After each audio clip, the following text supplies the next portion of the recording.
So I hate phone calls. You hate phone calls. We all hate phone calls. Except those weirdos who actually like phone calls. You know who you are. Freaks. Phone calls suck because there's no time to think about what you're doing. Someone asks me on a call if I'm ready to go somewhere, and I end up just saying, I still have to brush my pants and put my teeth on. And it's always parents who don't see the problem with phone calls. Honestly, phone calls wouldn't be so bad if texting didn't exist. Making a call for something that could have been a text feels like a waste of time. I could have been rotting my brain watching TikToks about Pyrocynical dressing up as a woman.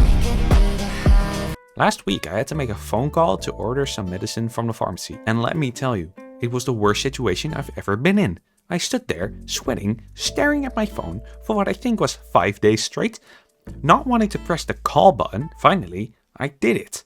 Luckily, it was one of those pre-recorded calls, where the receptionist says hello in a tone that makes it seem like she should be ordering the depression meds, not me. She told me to press 1, then sounded even more depressed as she asked me, and I'm not exaggerating here, state your name, last name, house number, postal code, pharmacy nearest to you, the medicine you want to order, the amount you want to order, and the grams per dose. And then she just stopped talking. There was no beep, no you can state your name now, nothing. She expected me to telepathically know it was my time to talk. Already panicking, I tried to start with my name, then stumbled when it came to saying my own birthday. I looked at my mom, who was giving me that "you're an idiot" look, because of course I should have remembered everything the depressed voice on the phone told me to say. I hate situations where I look like an idiot, but it's actually bad design, like the time I pulled the push door.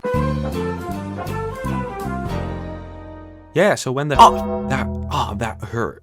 Guys, it's not my fault. The design of the door handle clearly makes it seem like... No! It's not my fault, it's the door's fault for having a pull handle on a push door. But try explaining that after going headfirst into a glass door.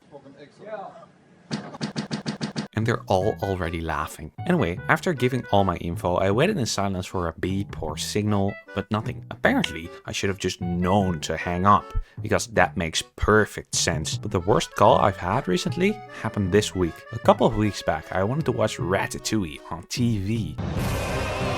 I didn't know why, but I really wanted to watch it. When I tried to turn on TV, phone rang. TV is kill. No. But for real, it looked like it got hit with a hammer, minus the holes put there by a hammer, because I did actually get hit with a hammer. That's the best way I can describe it, honestly. It was so sad I didn't get to watch Ratatouille.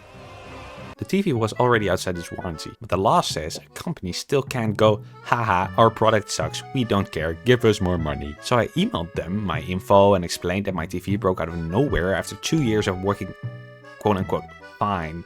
Hoping they'd help me fix it or give me a small compensation like a $50 of my next purchase. They basically said, nah, I'm gonna do my own thing. And told me to call a number that cost 70 cents per minute. 70 freaking cents per minute. Money hungry pieces of shit. But since I had no other options, I called. After waiting a while, a guy finally picked up. And I heard this.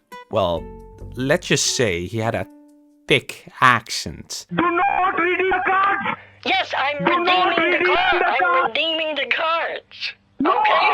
The company's from Germany, but they outsource their calls to a center where staff probably reads from a Google Doc. So you're basically talking to a Google Doc with a voice. So I say hi and introduce myself, and this guy, again 70 cents per minute by the way, turns out to be the slowest guy I've ever talked to.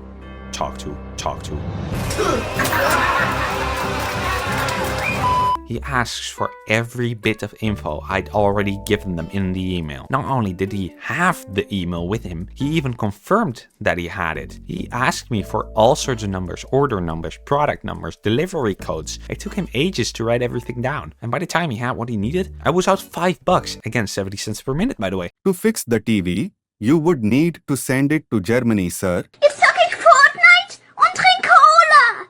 Yippie! And that would cost more than to just buy a new one. And after a pause, he really says, So I advise you to just buy a new TV from us.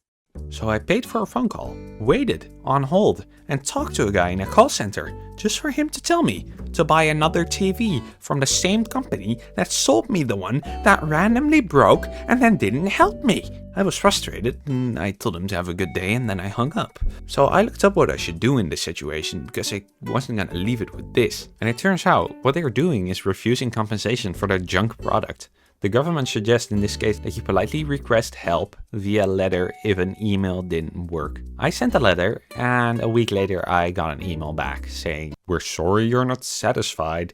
To resolve this, you need to buy a new TV from us." So yeah, I might be taking these guys to court. I just want my money or a new TV, because I can't possibly watch Ratatouille on a phone screen. It's about a small rat. I can barely see him on the TV screen. If I watch it on a phone, he'll be invisible. And that's why, ladies and gentlemen, I'm fighting for my constitutional right to watch Ratatouille on a screen where I can actually see the main character, Remy the rat.